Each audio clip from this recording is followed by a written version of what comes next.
अजीत अंजुम में कोट कर रहा है, मैं कहना है भाई साहब मुझे तो मालूम नहीं था कि सिख कौम क्या होती है। ये तो जब से मैंने जाना शुरू किया सिंगू बॉर्डर पे और रिपोर्ट करना शुरू किया, मैं तो सीख रहा हूँ कि ये लोग हैं कौन। तो जरा कोई आवाज़ चुके उन्होंने फिर वो देशद्रोही है जी। मैं देशद्रोही बैठा थोड़े सामने। मेरे तो सैडिशन का केस होया सी मई 'ਚ, हाल तक चल रहा है। ਪਰ ਮੈਂ ਲੋਕਾਂ ਨੂੰ ਦੱਸਿਆ ਮੈਂ ਪਦਮ ਸ਼੍ਰੀ ਦੇ ਨਾਲ ਗੱਲਬਾਤ ਕਰ ਰਿਹਾ। पद्म श्री देशद्रोही पहली बारी वेख रहा कि प्रधानमंत्री लैवल का बंदा किहो जी स्टेटमेंट्स देता है। ठीक है, मजाक उड़ाना लोगों का, मतलब किसानों को खालिस्तानी कह दो, ठीक है, परजीवी कह दो, आंदोलनजीवी कह दो, किसी ने लटेन्स गैंग, टुकड़े टुकड़े गैंग, अवार्ड वापसी गैंग, मतलब जो तुहाडे कोल नहीं हैगा तुसीं ਉਹਦਾ मजाक उड़ाना शुरू कर दो। ਜਦੋਂ ਪ੍ਰਧਾਨ ਮੰਤਰੀ ਸੰਸਦ 'ਚ ਕਹਿੰਦੇ ਆ ਕਿ MSP ਰਹੂਗੀ, ਸੀ ਹੈ, ਤਾਂ ਵਿਸ਼ਵਾਸ ਕਿਉਂ ਨਹੀਂ ਕਿਸਾਨ ਨੂੰ ਹੋ ਰਿਹਾ? ਤੁਹਾਨੂੰ ਕੀ ਲੱਗਦਾ?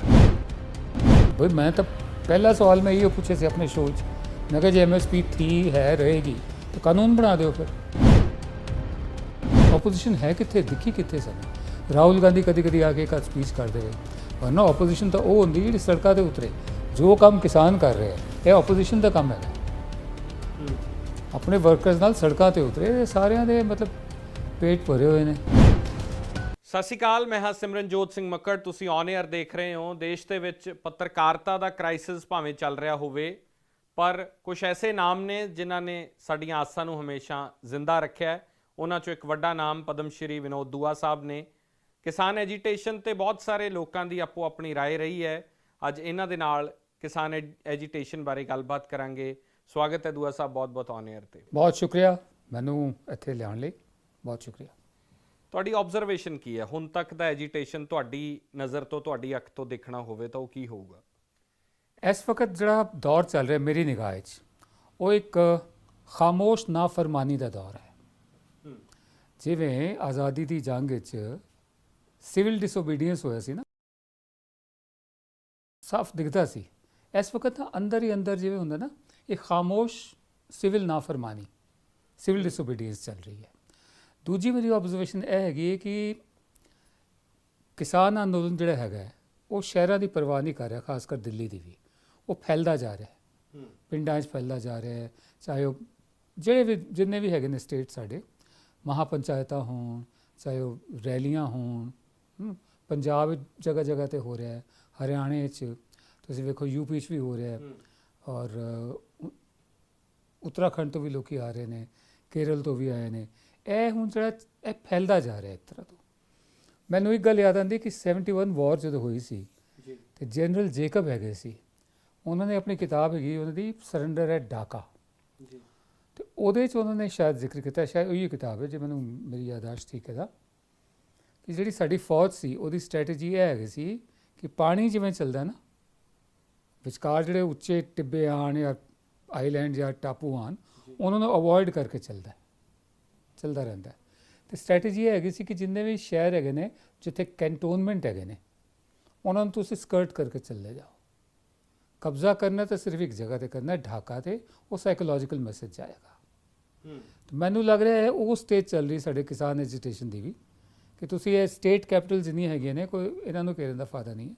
ਤੁਸੀਂ ਫੈਲਦੇ ਜਾਓ ਪਾਣੀ ਵਾਕਨ ਜਗ੍ਹਾ ਜਗ੍ਹਾ ਪਿੰਡਾਂ 'ਚ।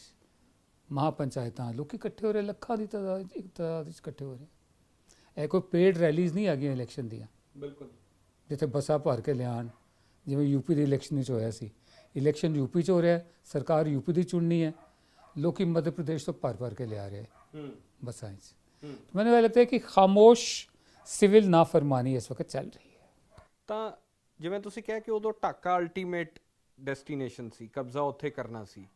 ਹੁਣ ਅਲਟੀਮੇਟ ਡੈਸਟੀਨੇਸ਼ਨ ਕੀ ਹੋਣੀ ਚਾਹੀਦੀ? ਦਿੱਲੀ 'ਚ ਤਾਂ ਪਹਿਲਾਂ ਸਰਹੱਦ 'ਤੇ ਆ ਕੇ ਬੈਠ ਗਏ ਕਿਸਾਨ। ਦੇਖੋ, ਇਹ ਜੰਗ ਤਾਂ ਹੈ ਨਹੀਂ ਉਸ ਤਰ੍ਹਾਂ ਦੀ ਕਿ ਆਮਣਾ ਸਾਹਮਣਾ ਹਥਿਆਰਾਂ ਨਾਲ ਹੋਏਗਾ। ਜਿੰਨੇ ਵੀ ਕਿਸਾਨ ਚੱਲ ਰਹੇ ਅੰਦੋਲਨ, ਸਾਰੇ ਬੜੇ ਸ਼ਾਂਤੀਪੂਰਵਕ ਚੱਲ ਰਹੇ। ਇਹਨਾਂ ਨੇ ਕੋਈ ਮਤਲਬ ਤੋੜ ਫੋੜ, 26 ਜਨਵਰੀ ਦੀ ਗੱਲ ਛੱਡੋ, ਉਹ ਤਾਂ ਅਸੀਂ ਜਾਣਦੇ ਹਾਂ ਇਹਦੇ ਪਿੱਛੇ ਕਿਹੜੀਆਂ ਤਾਕਤਾਂ ਸਨ, ਲਾਲ ਕਿਲੇ ਵਾਲੀ ਜਿਹੜੀ ਹੋਈ ਇਨਸੀਡੈਂਟ। ਬਾਕੀ ਤਾਂ ਸਭ ਮਤਲਬ ਜਨਾਨੀਆਂ, ਬਜ਼ੁਰਗ ਔਰਤਾਂ, ਬੱਚੇ, ਜਵਾਨ, ਬਜ਼ੁਰਗ ਸਾਰੇ ਚੁੱਪ ਬੈਠੇ ਹੀ ਹੋਏ ਨਾ। ਇਹ ਕੋਈ ਜੰਗ ਨਹੀਂ ਹੈਗੀ ਉਸ ਤਰ੍ਹਾਂ ਦੀ, ਸਟ੍ਰੈਟਜੀ ਉਹ ਹੈਗੀ ਹੈ। ਇੱਥੇ ਦਿੱਲੀ ਨੂੰ ਫਿਜ਼ੀਕਲੀ ਕਾਬੂ ਨਹੀਂ ਕਰਨਾ, ਦਿੱਲੀ ਦੇ ਦਿਮਾਗ ਨੂੰ ਕਾਬੂ ਕਰਨਾ। ਪਰਿਜੀਵੀ ਵੀ ਬੈਠੇ ਹੈ ਨਾ ਉੱਥੇ, ਹੈ ਪਰਿਜੀਵੀ ਬੈਠੇ ਹੈ, ਜਿਸ ਤਰ੍ਹਾਂ ਮੋਦੀ ਸਾਹਿਬ ਪ੍ਰਧਾਨ ਮੰਤਰੀ ਇਹ ਗੱਲ ਕਹਿੰਦੇ ਹੈ ਕਿ ਪਰਜੀਵੀ ਬੈਠੇ ਨੇ ਜਾਂ ਅੰਦੋਲਨਜੀਵੀ ਬੈਠੇ ਨੇ। ਤੁਹਾਡੀ ਬੜੀ ਕਮਾਲ ਦੀ, ਮੈਂ ਇੱਕ ਤੁਹਾਡਾ ਐਪੀਸੋਡ ਦੇਖ ਰਿਹਾ ਸੀ, ਉਹਦੇ ਵਿੱਚ ਤੁਸੀਂ ਇਹਦੀ ਚਰਚਾ ਵੀ ਕੀਤੀ। ਸਾਰੇ ਪਰਜੀਵੀ ਨੇ। ਮਹਾਤਮਾ ਗਾਂਧੀ ਸਭ ਤੋਂ ਵੱਡਾ ਪਰਜੀਵੀ ਪੈਰਾਸਾਈਟ, ਉਸ ਤੋਂ ਬਾਅਦ ਗੋਪਾਲ ਕ੍ਰਿਸ਼ਨ ਗੋਖਲੇ, ਬਾਲ ਗੰਗਾਧਰ ਤਿਲਕ, ਜਿੰਨੇ ਵੀ ਫਰੀडम ਫਾਈਟਰਸ ਹੈਗੇ ਸਨ ਸਾਰੇ ਪੈਰਾਸਾਈਟ ਹੋਏ। ਫਿਰ ਤਾਂ ਅੰਦੋਲਨਜੀਵੀ ਹੋਏ, ਜਿੰਨੇ ਵੀ ਅੰਦੋਲਨ ਹੋਏ ਨੇ, ਕੁਇਟ ਇੰਡੀਆ ਹੋਵੇ, ਭਾਰਤ ਛੋੜੋ ਜਿਹੜਾ ਮੈਂ ਦੱਸ ਰਿਹਾ ਤੁਹਾਨੂੰ, ਉਸ ਤੋਂ ਬਾਅਦ ਆਪਣਾ ਜਿੰਨੇ ਵੀ ਖੇੜਾ ਦਾ ਤੁਸੀਂ ਅੰਦੋਲਨ, ਮੈਂ ਸਾਰੇ ਅੰਦੋਲਨ ਗਣਵਾਏ ਵੀ ਸੀ। ਇਹੀਓ ਨੇਤਾ ਹੈਗੇ ਸੀ ਸਾਰੇ, ਅਤੇ ਫਿਰ ਅੰਦੋਲਨਜੀਵੀ ਹੋਇਆ, ਇਹ ਵੀ ਪਰਜੀਵੀ ਹੋਏ, ਪੈਰਾਸਾਈਟਸ ਹੋਏ। ਉਸ ਤੋਂ ਬਾਅਦ ਜਦੋਂ ਐਮਰਜੈਂਸੀ ਜਿਨ੍ਹਾਂ ਨੇ ਜੰਗ ਲੜੀ ਸੀ, ਜੈ ਪ੍ਰਕਾਸ਼ ਨਾਰਾਇਣ ਵੀ ਫਿਰ ਅੰਦੋਲਨਜੀਵੀ ਹੋਏ, ਪਰਜੀਵੀ ਪੈਰਾਸਾਈਟ ਹੋਏ। ਇਹਨਾਂ ਦੇ ਅਟਲ ਬਿਹਾਰੀ ਵਾਜਪੇਈ, LK ਅਡਵਾਨੀ, ਜਿੰਨੇ ਵੀ ਜੇਲ੍ਹਾਂ 'ਚ ਗਏ, ਮਤਲਬ ਸਾਰੇ ਪੈਰਾਸਾਈਟ ਹੋਏ। ਫਿਰ ਤਾਂ ਸਾਡੀ ਨਿਗਾਹ 'ਚ ਇਹ ਪੈਰਾਸਾਈਟਸ ਨਹੀਂ ਹੈਗੇ, ਇਹ ਬਹਾਦਰ ਨੇ ਜਿਹੜੇ ਲੜ ਰਹੇ ਨੇ ਸਾਡੇ ਕਿਸਾਨ। ਸਾਡੀ ਨਿਗਾਹ 'ਚ ਪਰਜੀਵੀ ਪੈਰਾਸਾਈਟ ਉਹ ਹੈ ਜਿਹੜੀ ਜਨਤਾ ਦੇ ਪੈਸੇ 'ਤੇ, ਦੇਖੋ ਗਰੀਬ ਤੋਂ ਗਰੀਬ ਮਜ਼ਦੂਰ ਜੋ ਨਮਕ ਦੀ ਥੈਲੀ ਲੈਂਦਾ ਨਾ, ਉਹਦੇ 'ਚ ਵੀ GST ਹੁੰਦਾ ਹੈ। ਉਸ ਪੈਸੇ ਨਾਲ ਤੁਸੀਂ 2-2 2.5 ਏਕੜ ਦੇ ਬੰਗਲਿਆਂ 'ਚ ਰਹਿ ਰਹੇ ਹੋ, ਪੂਰੀ ਸਰਕਾਰੀ ਮਸ਼ੀਨਰੀ ਤੁਹਾਡੇ ਕੋਲ ਹੈ, ਤੁਹਾਡੇ ਕੰਟਰੋਲ ਵਿੱਚ ਹੈ। ਇਹ ਗੱਲ ਹੋ ਰਹੀ ਕਿ ਜਿਸ ਤਰ੍ਹਾਂ ਤੁਸੀਂ ਉਹਦਾ ਇਸਤੇਮਾਲ ਕਰ ਰਹੇ ਹੋ, ਉਹ ਗਲਤ ਇਸਤੇਮਾਲ ਹੈਗਾ ਉਹਦਾ। ਸਰਕਾਰਾਂ ਇਸ ਪਿੱਛੇ ਨਹੀਂ ਹੁੰਦੀਆਂ ਕਿ ਲੋਕਾਂ ਨੂੰ ਦਬਾਉਣ, ਲੋਕੀ ਪਹਿਲੇ ਆਉਂਦੇ, ਸਰਕਾਰਾਂ ਬਾਅਦ ਵਿੱਚ ਆਉਂਦੀਆਂ ਨੇ। ਅਸਲੀ ਪਰਜੀਵੀ ਤਾਂ ਇਹ ਲੋਕ ਨੇ, ਪੈਰਾਸਾਈਟਸ ਜਾਂ ਜਿੰਨੇ ਵੀ ਹੈਗੇ ਨੇ।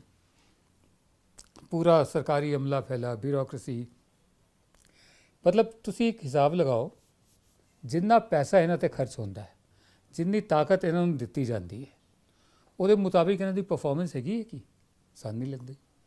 ਅਸੀਂ ਇੱਕ ਮਾਰਕੀਟਿੰਗ ਮੈਨੇਜਰ ਵੀ ਰੱਖਦੇ ਹਾਂ, ਤਾਂ ਅਸੀਂ ਟਾਰਗੇਟ ਦਿੰਦੇ ਹਾਂ ਉਹਨੂੰ ਕਿ ਤੂੰ ਕਿੰਨੀ ਤਨਖਾਹ ਲਏਗਾ, ਇੰਨੀ ਤਨਖਾਹ ਲਏਗਾ, ਤੇਰਾ ਟਾਰਗੇਟ ਇਹ ਹੈਗਾ। ਇਹਨਾਂ ਦੇ ਕੋਈ ਟਾਰਗੇਟ ਹੈਗੇ? ਕੋਈ ਟਾਰਗੇਟ ਨਹੀਂ ਹੈਗੇ, ਮਨਮਾਨੇ ਤਰੀਕੇ ਨਾਲ ਤੁਸੀਂ ਚਲਾਇਆ ਜਾ ਰਹੇ ਹੋ। ਲੋਕ, ਮੈਨੂੰ ਚੌਧਰੀ ਦੇਵੀ ਲਾਲ ਦਾ ਕਹਿਣਾ ਯਾਦ ਹੈ, ਸਨ 87 ਦਾ ਇਲੈਕਸ਼ਨ ਸੀ ਹਰਿਆਣਾ 'ਚ, ਅਤੇ ਗੁੜਗਾਂਵ ਵਿੱਚ ਬਹੁਤ ਵੱਡੀ ਰੈਲੀ ਸੀ ਉਹਨਾਂ ਦੀ, ਅਤੇ ਉਹਨਾਂ ਨੇ ਇੱਕ ਗੱਲ ਕਹੀ ਸੀ ਕਿ ਲੋਕ ਰਾਜ, जमहूरियत, डेमोक्रेसी, लोक राज में अगर लोक लाज नहीं होगी तो लोग खुश नहीं होंगे, उनमें बगावत फैलेगी। तो लोक राज लोक लाज बहुत ज़रूरी है। ये इन्हों समझ नहीं आ रही, ये वेख नहीं सकते, ये अन्ने हो गए हैं इस वक्त। ਤੁਸੀਂ ਕਹਿ ਰਹੇ ਸੀ 47 ਸਾਲ ਤਕਰੀਬਨ ਤੁਹਾਨੂੰ ਇਲੈਕਟ੍ਰੋਨਿਕ ਪੱਤਰਕਾਰੀ 'ਚ ਹੋ ਗਏ। ਇਹੋ ਜਿਹੀਆਂ ਸਟੇਟਮੈਂਟਸ ਕੋਈ ਹੋਰ ਕਦੇ ਰੀਕਾਲ ਕਰਦੇ ਹੋ ਕਦੇ ਕਿਸੇ ਪ੍ਰਧਾਨ ਮੰਤਰੀ ਨੇ? ਕਿਉਂਕਿ ਇਨਸੈਂਸਿਟਿਵ ਲੱਗੀ ਬਤੌਰ ਪੱਤਰਕਾਰ, ਜੇ ਮੈਂ ਗੱਲ ਕਰਾਂ ਕਿ ਇਸ ਤਰ੍ਹਾਂ ਦੀ ਸਟੇਟਮੈਂਟ ਕਿ ਤੁਸੀਂ ਪਰਜੀਵੀ ਬੁਲਾ ਰਹੇ ਹੋ, ਜਾਂ ਪ੍ਰਧਾਨ ਮੰਤਰੀ ਇਹ ਕਹਿੰਦੇ ਕਿ ਸਿਰਫ 2 ਸਟੇਟਾਂ ਤੱਕ ਸੀਮਤ ਅੰਦੋਲਨ ਹੈ, ਹੋਰ ਦੇਸ਼ ਦੇ ਵਿੱਚ ਕਿਤੇ ਅੰਦੋਲਨ ਨਹੀਂ ਹੋ ਰਿਹਾ। ਦੇਖੋ, ਇੰਨਾ ਤਾਂ ਤੈਅ ਹੈਗਾ ਕਿ ਜਿਹੜੀ ਕੁਰਸੀ ਮਿਲਦੀ ਇਨਸਾਨ ਨੂੰ, ਉਹਦੇ ਮੁਤਾਬਿਕ ਬਿਹੇਵ ਵੀ ਕਰਨਾ ਪੈਂਦਾ, ਕੰਮ ਵੀ ਕਰਨਾ ਪੈਂਦਾ। ਕੁਰਸੀ ਦੀ ਜਿਹੜੀ ਆਪਣੀ ਇੱਕ ਗਰਿਮਾ ਹੁੰਦੀ ਹੈ, ਆਪਣੀ ਸ਼ਾਨ ਹੁੰਦੀ ਹੈ, ਆਪਣੀ ਇੱਕ ਹੈ ਨਾ, ਉਹਦੀ ਆਪਣੀ ਇੱਕ ਸਦਾਕਤ ਹੁੰਦੀ ਹੈ, ਅਤੇ ਉਹਦੇ ਮੁਤਾਬਿਕ ਇਨਸਾਨ ਨੂੰ ਬਣਨਾ ਪੈਂਦਾ। ਜੇ ਗਲਤ ਬੰਦਾ, ਛੋਟਾ ਬੰਦਾ ਕੁਰਸੀ 'ਤੇ ਬਹਿ ਗਿਆ ਤਾਂ ਕੁਰਸੀ ਦੀ ਵੀ ਮਹਿਮਾ ਜਿਹੜੀ ਹੁੰਦੀ ਹੈ ਉਹ ਵੀ ਘੱਟ ਹੋ ਜਾਂਦੀ ਹੈ। ਮੈਂ ਪਹਿਲੀ ਵਾਰੀ ਵੇਖ ਰਿਹਾ, ਤੁਹਾਡਾ ਸਵਾਲ ਜਿਹੜਾ ਹੈਗਾ ਸੀ ਉਹਦਾ ਜਵਾਬ ਹੈਗਾ, ਮੈਂ ਪਹਿਲੀ ਵਾਰੀ ਵੇਖ ਰਿਹਾ ਕਿ ਪ੍ਰਧਾਨ ਮੰਤਰੀ ਲੈਵਲ ਦਾ ਬੰਦਾ ਕਿਹੋ ਜਿਹੀ ਸਟੇਟਮੈਂਟਸ ਦਿੰਦਾ ਹੈ। ਠੀਕ ਹੈ, ਮਜ਼ਾਕ ਉਡਾਉਣਾ ਲੋਕਾਂ ਦਾ, ਮਤਲਬ ਕਿਸਾਨਾਂ ਨੂੰ ਖਾਲਿਸਤਾਨੀ ਕਹਿ ਦਿਓ, ਠੀਕ ਹੈ, ਪਰਜੀਵੀ ਕਹਿ ਦਿਓ, ਅੰਦੋਲਨਜੀਵੀ ਕਹਿ ਦਿਓ ਕਿਸੇ ਨੂੰ, ਲਟੇਨਸ ਗੈਂਗ, ਟੁਕੜੇ ਟੁਕੜੇ ਗੈਂਗ, ਅਵਾਰਡ ਵਾਪਸੀ ਗੈਂਗ, ਮਤਲਬ ਜੋ ਤੁਹਾਡੇ ਕੋਲ ਨਹੀਂ ਹੈਗਾ ਤੁਸੀਂ ਉਹਦਾ ਮਜ਼ਾਕ ਉਡਾਉਣਾ ਸ਼ੁਰੂ ਕਰ ਦਿਓ, ਉਹਨੂੰ ਡਿਮੋਨਾਈਜ਼ ਕਰੋ, ਥੱਲੇ ਲਿਆਓ ਉਹਨੂੰ।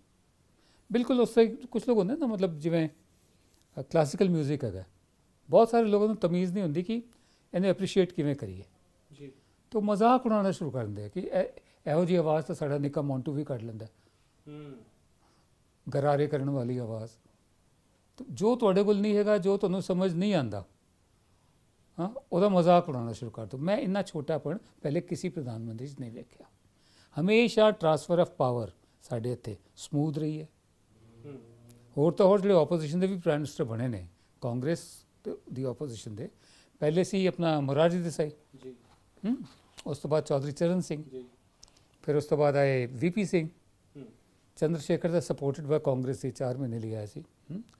ਉਸ ਤੋਂ ਬਾਅਦ ਫਿਰ ਆਏ ਆਪਣਾ ਕੀ ਕਹਿੰਦੇ ਐਸਟੀ ਦੇਵੇਗੌੜਾ, ਆਈ ਕੇ ਗੁਜਰਾਲ, ਫਿਰ 13 ਦਿਨ ਲਈ ਵਾਜਪੇਈ, ਠੀਕ ਹੈ ਨਾ, ਫਿਰ 13 ਮਹੀਨੇ ਲਈ ਵਾਜਪੇਈ, ਠੀਕ ਹੈ ਨਾ। ਜਦੋਂ ਵੀ ਟ੍ਰਾਂਸਫਰ ਆਫ ਪਾਵਰ ਹੋਇਆ, ਅੱਛਾ ਫਿਰ ਮਨਮੋਹਨ ਸਿੰਘ ਨਾ, ਵਿਚਕਾਰ ਰਾਜੀਵ ਗਾਂਧੀ ਵੀ ਆਏ, ਠੀਕ ਹੈ ਨਾ, 84 ਵਿੱਚ। ਜੀ ਜਦੋਂ ਵੀ ਟ੍ਰਾਂਸਫਰ ਆਫ ਪਾਵਰ ਹੋਇਆ ਬੜਾ ਸਮੂਥ ਹੋਇਆ, ਸ਼ਾਲੀਨਤਾ ਨਾਲ ਹੋਇਆ, ਬੜੀ ਤਮੀਜ਼ ਨਾਲ ਹੋਇਆ।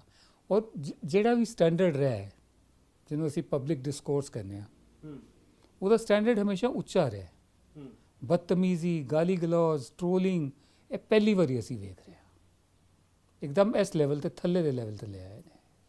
ਡਾਇਸੈਂਟ ਨੂੰ ਦਬਾਉਣ ਵਾਸਤੇ ਬੜੀ ਸਿਮਿਲਰ ਜੀ ਅਪਰੋਚ ਰਹੀ ਹੈ, ਚਾਹੇ ਸੀਏ ਦਾ ਇਸ਼ੂ ਰਿਹਾ ਹੋਵੇ, ਉਸ ਤੋਂ ਪਹਿਲਾਂ ਜੋ ਵੀ ਹੋਇਆ, ਨੈਸ਼ਨਲਿਜ਼ਮ ਜਾਂ ਫਿਰ ਰਿਲੀਜੀਅਸ ਪੋਲਰਾਈਜੇਸ਼ਨ ਦੇ ਇਰਦ ਗਿਰਦ ਚੀਜ਼ਾਂ ਘੁੰਮਦੀਆਂ।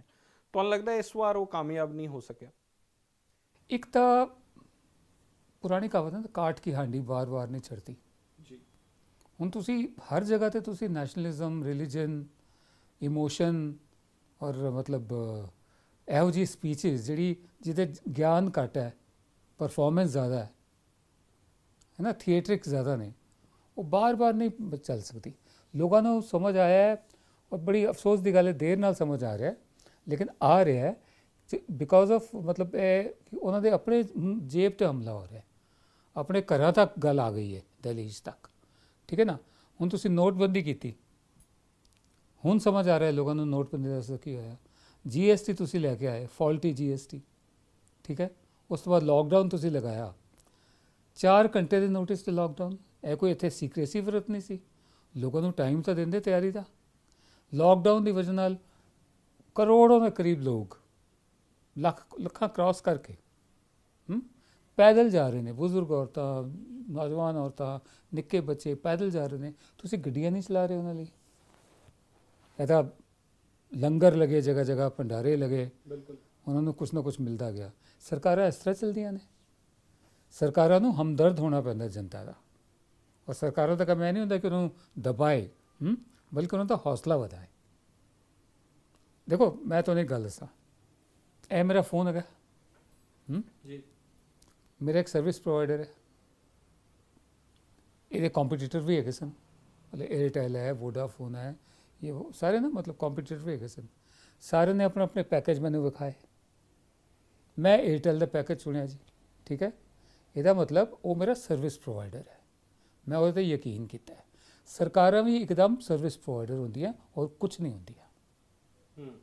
ਮੈਂ ਟੈਕਸ ਦੇ ਜ਼ਰੀਏ ਪੈਸਾ ਦੇਣਾ ਆਪਣਾ, ਵੋਟ ਦੇ ਜ਼ਰੀਏ ਭਰੋਸਾ ਦੇਣਾ ਆਪਣਾ, ਠੀਕ ਹੈ, ਕਿ ਤੁਸੀਂ ਮੇਰੀ ਜ਼ਿੰਦਗੀ ਬਿਹਤਰ ਬਣਾਓਗੇ।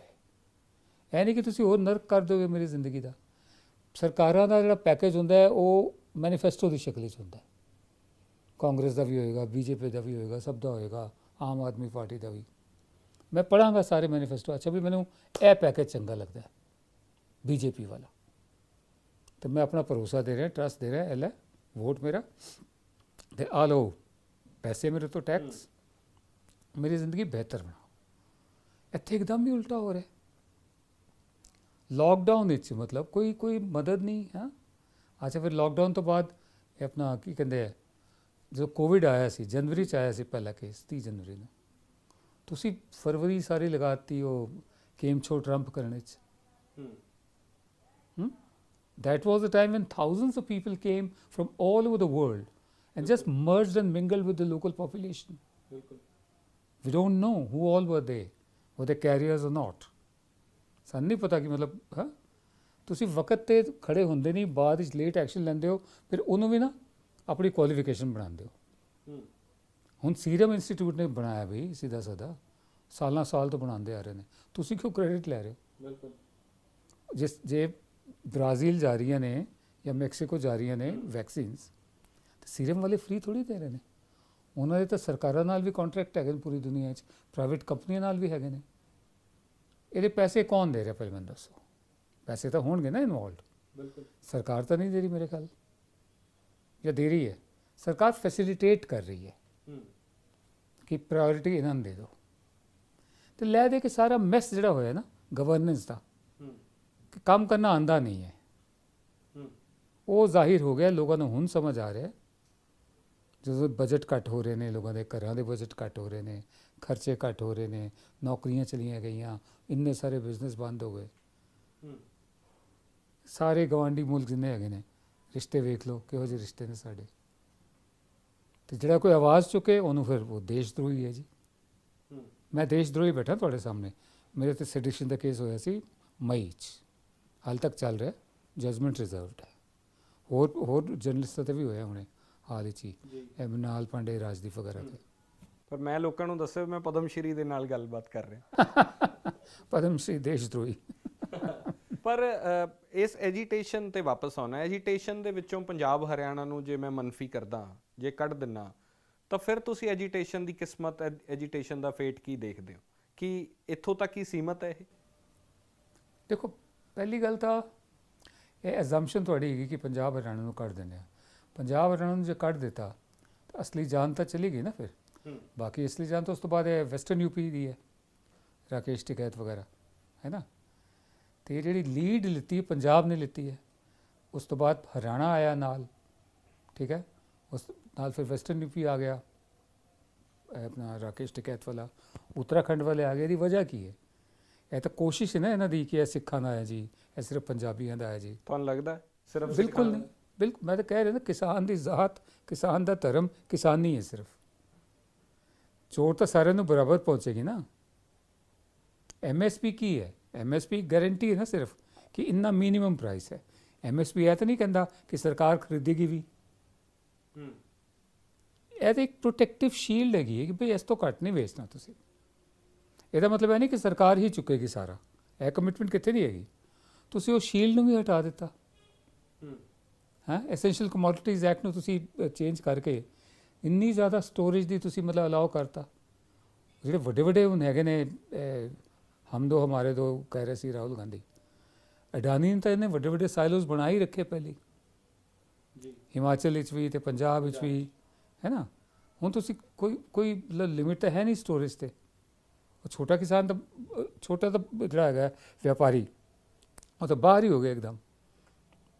ਕੰਟਰੈਕਟ ਫਾਰਮਿੰਗ, ਉਹਦੇ 'ਚ ਤੁਸੀਂ ਇਹ ਕਹਿ ਰਹੇ ਕਿ ਮਤਲਬ ਜ਼ਮੀਨ ਕੁਰਕ ਨਹੀਂ ਕੀਤੀ ਜਾਏਗੀ, ਲੇਕਿਨ ਲੈਂਡ ਰੈਵਨਿਊ ਦੇ ਜਿਹੜੇ ਮੇਜਰਸ ਨੇ ਉਹ ਲੱਗਣਗੇ। ਇਹਦਾ ਕੀ ਮਤਲਬ ਹੋਇਆ? ਕੁਰਕ ਹੀ ਹੁੰਦਾ ਇਹਦਾ ਮਤਲਬ ਵੀ, ਉਹ ਮੇਜਰਸ ਲੱਗਣਗੇ। ਅਦਾਲਤ ਤੁਸੀਂ ਨਹੀਂ ਜਾ ਸਕਦੇ ਹੋ, ਬਿਲਕੁਲ, ਹੈਂ। ਔਰ ਤੁਸੀਂ ਪੁੱਛਿਆ ਵੀ ਨਹੀਂ, ਜਿਨ੍ਹਾਂ ਨਾਲ ਤੁਸੀਂ 12-11 ਦੌਰ ਦੀ ਗੱਲਬਾਤ ਕੀਤੀ ਹੈ, ਹਾਂ, ਕਿਉਂ ਕੀਤੀ ਹੈ? ਉਹਨਾਂ ਨੂੰ ਤਾਂ ਪੁੱਛਿਆ ਸੀ ਜਦੋਂ ਬਣ ਰਿਹਾ ਸੀ ਇਹ ਸਾਰਾ। ਜਿਹੜੇ ਵੀ ਸਟੇਕ ਹੋਲਡਰ ਜਿੰਨੇ ਵੀ ਹੈਗੇ ਨੇ, ਉਹਨਾਂ ਤੋਂ ਪੁੱਛੇ ਬਗੈਰ, ਆਪੋਜੀਸ਼ਨ ਨੂੰ ਨਾਲ ਲਿੱਤੇ ਬਗੈਰ, ਕਿਸੇ ਪਾਰਲੀਮੈਂਟਰੀ ਸਿਲੈਕਟ ਕਮੇਟੀ ਨੂੰ ਜਾਂ ਸਟੈਂਡਿੰਗ ਕਮੇਟੀ ਨੂੰ ਭੇਜੇ ਬਗੈਰ ਤੁਸੀਂ ਇੱਕਦਮ ਗਲੇ ਤੋਂ ਉਤਾਰ ਦਿਓ ਕਿਸੇ ਦੇ ਇੰਝ। ਤੇ ਇਹ ਦਿਸ ਇਜ਼ ਨਾਟ ਗਵਰਨੈਂਸ। ਤਾਂ ਜਦੋਂ ਪ੍ਰਧਾਨ ਮੰਤਰੀ ਸੰਸਦ 'ਚ ਕਹਿੰਦੇ ਆ ਕਿ MSP ਰਹੂਗੀ, ਸੀ ਹੈ, ਤਾਂ ਵਿਸ਼ਵਾਸ ਕਿਉਂ ਨਹੀਂ ਕਿਸਾਨ ਨੂੰ ਹੋ ਰਿਹਾ? ਤੁਹਾਨੂੰ ਕੀ ਲੱਗਦਾ? ਬਈ ਮੈਂ ਤਾਂ ਪਹਿਲਾ ਸਵਾਲ ਮੈਂ ਇਹੋ ਪੁੱਛਿਆ ਸੀ ਆਪਣੇ ਸ਼ੋਅ 'ਚ, ਮੈਂ ਕਿਹਾ ਜੇ MSP ਥੀ ਹੈ, ਰਹੇਗੀ, ਤਾਂ ਕਾਨੂੰਨ ਬਣਾ ਦਿਓ। ਫਿਰ ਤੁਹਾਨੂੰ ਦਿੱਕਤ ਕੀ ਹੈ ਕਾਨੂੰਨ ਬਣਾਉਣੇ 'ਚ? ਤੁਸੀਂ ਵਰਬਲ ਕਿਉਂ ਕਹਿ ਰਹੇ ਹੋ ਸਿਰਫ ਜ਼ੁਬਾਨੀ ਤੌਰ 'ਤੇ? ਜੇ ਤੁਸੀਂ ਇੰਨੇ ਹੀ ਮਤਲਬ ਕਲੀਅਰ ਹੈਗੇ ਹੋ ਔਰ ਪ੍ਰੋਮਿਸ ਕਰ ਰਹੇ ਹੋ, ਕਾਨੂੰਨ ਬਣਾ ਦਿਓ, ਖਤਮ ਹੋਈ ਗੱਲ। ਰਾਹੁਲ ਗਾਂਧੀ ਨੇ ਜਿਸ ਤਰ੍ਹਾਂ ਕਿਹਾ ਕਿ 2 ਮਿੰਟ ਦਾ ਮੌਨ ਰੱਖੋ, ਪਰ BJP ਦੇ ਸਾਂਸਦ ਉੱਥੇ ਬੋਲਦੇ ਰਹੇ ਹੈ, ਇਹ ਵੀ ਇਨਸੈਂਸਿਟਿਵ ਹੈ ਤੁਹਾਨੂੰ ਲੱਗਦਾ? ਦੋ ਗੱਲਾਂ ਨੇ ਇਹਦੇ 'ਚ। ਪਹਿਲੀ ਗੱਲ ਤਾਂ ਰਾਹੁਲ ਗਾਂਧੀ ਸਪੀਕਰ ਨਹੀਂ ਹੈਗੇ ਜੋ ਉਹ ਫੈਸਲਾ ਕਰਨ ਕਿ ਉਹ ਕੰਡਕਟ ਕਰਨਗੇ। ਕਾਇਦੇ ਨਾਲ ਉਹਨਾਂ ਨੂੰ ਕਹਿਣਾ ਚਾਹੀਦਾ ਸੀ ਸਪੀਕਰ ਨੂੰ कि मैं आपसे आग्रह करता हूँ या जो 2 मिनट का मौन उन किसानों के लिए रखा जाए, आप 2 मिनट का मौन रखवा दीजिए। कंडक्ट तो स्पीकर ही कर रहे ना पार्लीमेंट में, राहुल गांधी तो नहीं कर पाए। ਉਹਦੀ ਤਾਕਤ ਤੁਸੀਂ ਆਪਣੇ ਹੱਥ 'ਚ ਲੈ ਕੇ ਕਹਿੰਦੇ ਹੋ ਕਿ 2 ਮਿੰਟ ਦਾ ਮੌਨ ਰੱਖੋ, ਇਹ ਗਲਤ ਹੈ, ਇੱਕ ਅਨਕਨਸਟੀਟਿਊਸ਼ਨਲ ਹੈ। ਲੇਕਿਨ ਕਿਸਾਨਾਂ ਨੂੰ ਯਾਦ ਕਰਨਾ, ਜਿਨ੍ਹਾਂ ਨੂੰ ਲੈ ਕੇ ਇੱਕ ਲਫ਼ਜ਼ ਨਹੀਂ ਬੋਲਿਆ ਸਾਡਾ ਪ੍ਰਧਾਨ ਮੰਤਰੀ, ਔਰ ਮੌਨ ਰੱਖਣਾ ਆਪਣੇ ਆਪ ਵਿੱਚ ਇੱਕ ਬਹੁਤ ਹੀ ਸੈਂਸਿਟਿਵ, ਬਹੁਤ ਹੀ ਸਹੀ ਮਤਲਬ ਇਹ ਜੈਸਚਰ ਹੈਗਾ।